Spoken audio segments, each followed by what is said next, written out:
My name is Marlene.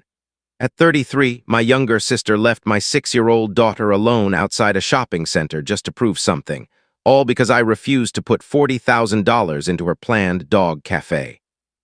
I stayed calm. I never raised my voice. Instead, I took a different approach. 3 weeks afterward, she had nothing left. If you've ever been let down by those who were supposed to stand by you the most, drop a comment and tell me where you're tuning in from.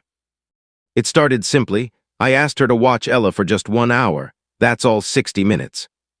It was a regular Tuesday morning, no big deal, only a doctor's visit I couldn't postpone without restarting the whole referral wait. She agreed right away. Absolutely, she said enthusiastically. Any time you need, she even added. We should spend more time together. You really ought to lean on me more often. I should have seen the warning sign. People who loudly proclaim they're the most dependable usually prove the opposite right after. Still, I'm jumping ahead. The appointment itself went smoothly. The doctor was behind schedule, as always, and the waiting area carried that familiar mix of antiseptic and talcum powder. I glanced at my watch while waiting and decided to call her just to check in on Ella. Nothing urgent. I wasn't worried. Ella loved spending time with her aunt, and they were meant to be relaxing at home. But when she answered, I heard background sounds, bright, echoing mall tunes, the kind that scream sales and crowds. "Are you at the mall?" I asked. "Yeah," she replied casually, as though I'd asked something obvious. "Ella wanted to check out the toy shop." "Cool, can I speak to her for a second?" "She's outside right now." A pause. "Outside the shop or outside the mall? Don't stress," she said. Cupcake is keeping her company. Cupcake? Her tiny 3-pound white Pomeranian dressed in ribbons, little shoes, and a miniature fake leather vest that read Dog Mom's Angel. "You left my daughter outside with the dog. The shop has a no-pets rule," she explained, acting like I was overreacting. "I couldn't just leave Cupcake in the vehicle. She gets anxious when separated." The receptionist was watching me now. I snatched my jacket. "Go look for Ella immediately.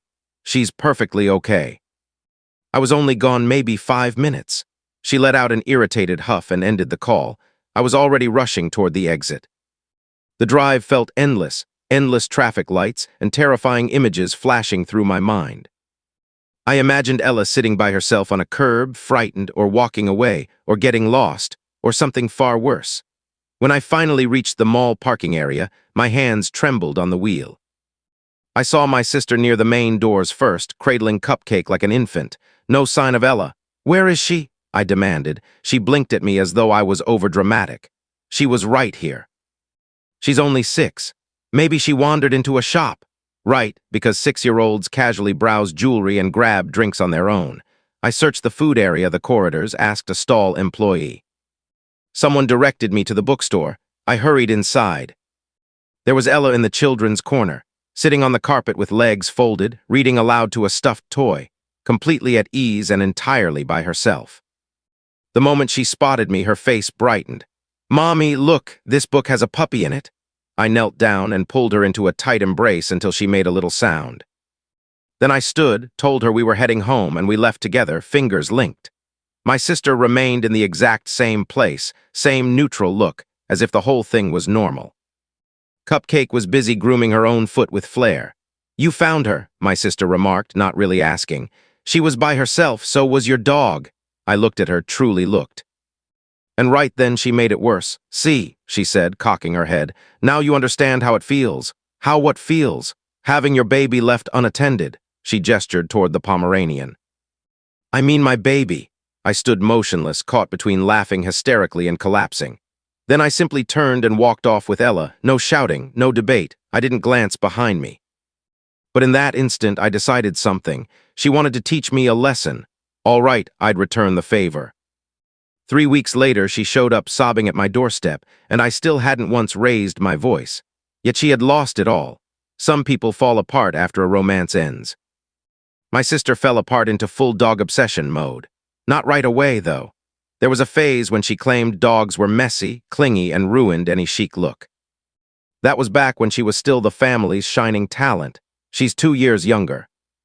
As kids, she was labeled the sensitive soul, the artistic type, the free soul, basically the one who escaped consequences. She cried right arrow, I caught the blame. She damaged things right arrow I caught the blame. She melted down at someone else's celebration. She's just passionate. Meanwhile, I was tagged, the responsible one, meaning invisible. Somehow that pattern carried into adulthood. She switched personas like changing playlists. One season she was launching businesses, next she was a mindfulness expert, then a full-time online healer. Now she was Cupcake's devoted parent. Cupcake originally belonged to her boyfriend. He had long office days downtown. She worked remotely part-time for some unnamed startup, so she and the dog grew inseparable. Soon Cupcake had her own stroller, custom scarves, and costumes pricier than Ella's full closet. She began saying "my baby" about the dog without sarcasm. She created a vision board centered on dogs. Launched a dedicated Instagram for Cupcake. It gained followers faster in half a year than mine had in 6.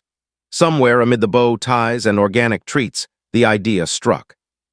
"I'm opening a cafe," she declared. Not an ordinary one, a dog-friendly cafe, a relaxing spot for pups and their owners. "Dogs get banned from most places," she complained. "It's unfair.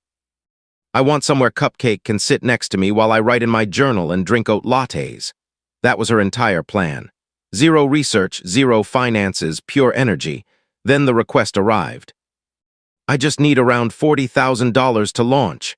She said it lightly, like borrowing for gas, not asking for life savings. "Here's the context. I actually work in venture funding. My company backs startups, small eateries, direct-to-consumer brands. I recognize winners and disasters." Her concept: one custom mug collab away from total failure, so I declined, politely at first. "The pet niche is crowded. Growth exists, but risk is high, especially when it hinges on one theme." She stared.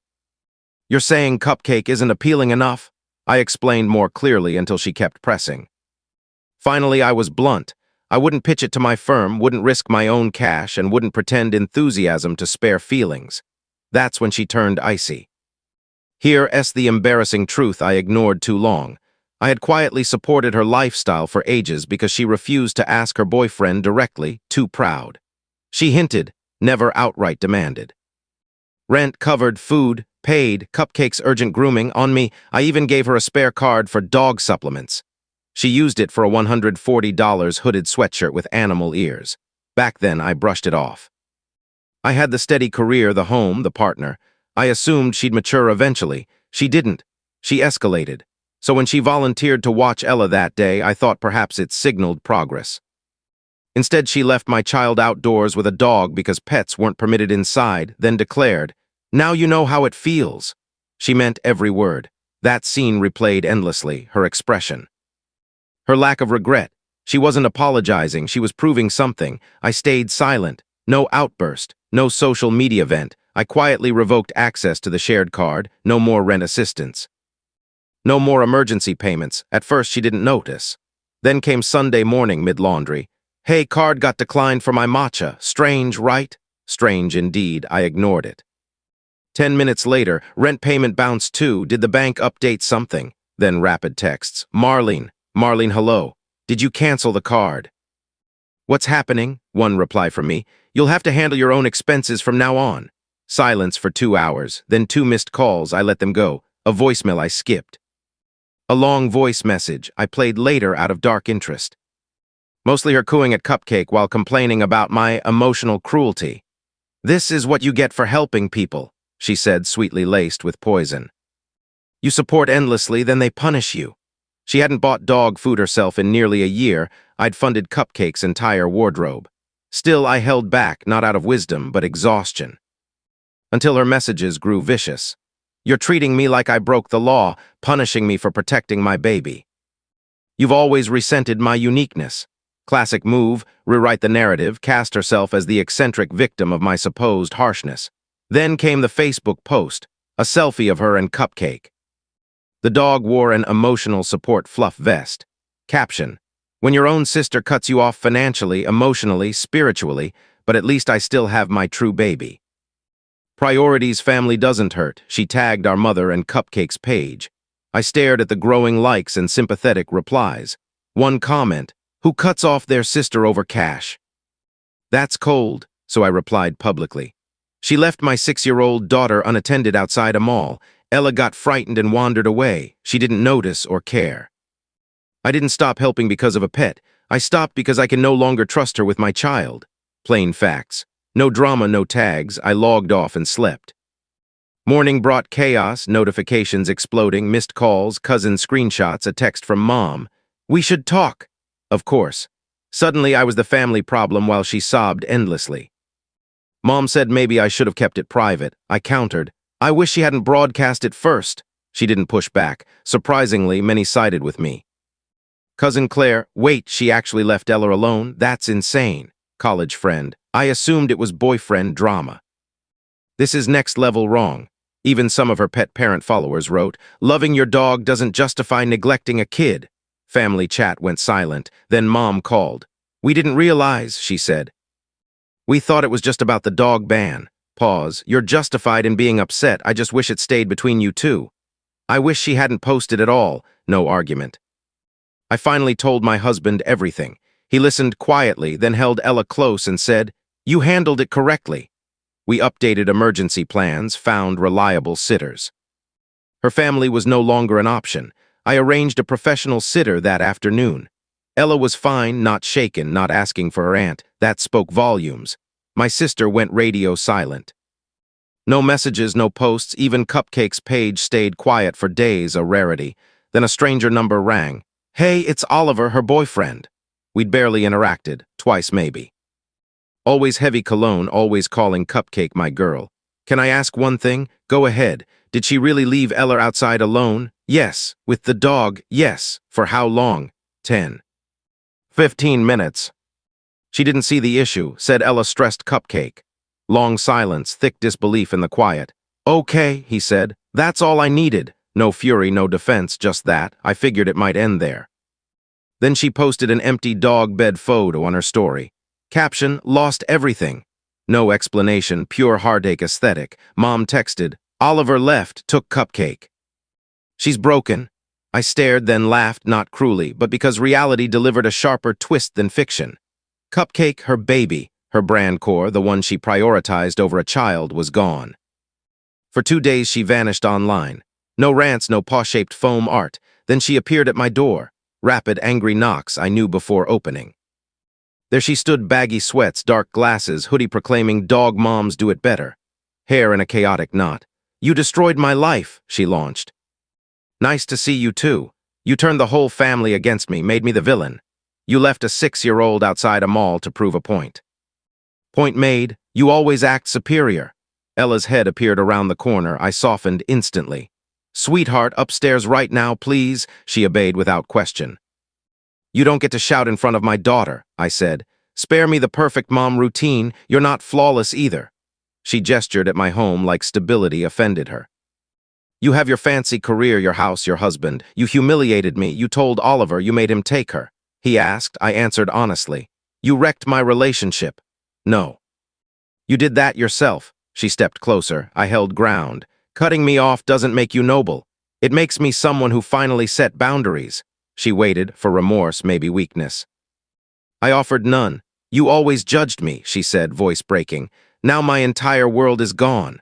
I hoped you'd mature. I waited too long. Her breathing caught. My husband appeared on the stairs. Silent, steady, standing behind me. She saw him and shattered. You ruined it all, she cried. My life is destroyed and you don't even feel it. I feel for my daughter's safety. For not teaching Ella that sparkling cruelty is acceptable. I was proving something, and now the lesson is clear. You think you're so tough. No. I just stopped excusing you. One last trembling stare, then she spun around, marched off, and was gone. A week later, Mom called. She's staying with us now. She's really struggling. I stayed quiet. She says you took it all away. I know what she's telling people. Do you think she truly believes that? I asked. Mom sighed. I think she's not used to consequences. I haven't spoken to her since. No sorry, no ownership, no new schemes. Ella turned 9 recently. She's obsessed with space now, black holes, rovers, star patterns. She wants to become an astronaut who also rescues cats. I promise to help construct the spacecraft if she solves the feline logistics. We haven't seen my sister since that doorstep scene. After the breakup, she lived with our parents for a while, seeming stuck. Then about a year later, she found a fresh passion. luxury pet wellness brand selling chakra-balanced treats and gem-infused fur products. She shares a place with a yoga friend now, turning a spare room into a content studio for cupcake-inspired candles. Still no contact between us. Our parents avoid mentioning her. We stay civil, distant, with an unspoken agreement. I won't erase what happened, and they won't defend her fully. They visit Ella for special occasions, bring presents, overcompensate a little. It's effort. Ella never brings up her aunt, not from hurt, just because her world is filled with better things. Mine too. Life feels steady, ordinary, wonderfully calm. Cupcake apparently flourishes with Oliver. He runs a travel blog now, dog-friendly getaways included. I don't miss the drama, I don't miss her. I miss the sister I once imagined we could become, but not the person she chose to be. Even today, I sometimes wonder, did I handle it right? What do you think? Share your thoughts below. And if these kinds of real-life stories resonate, consider subscribing and turning on notifications.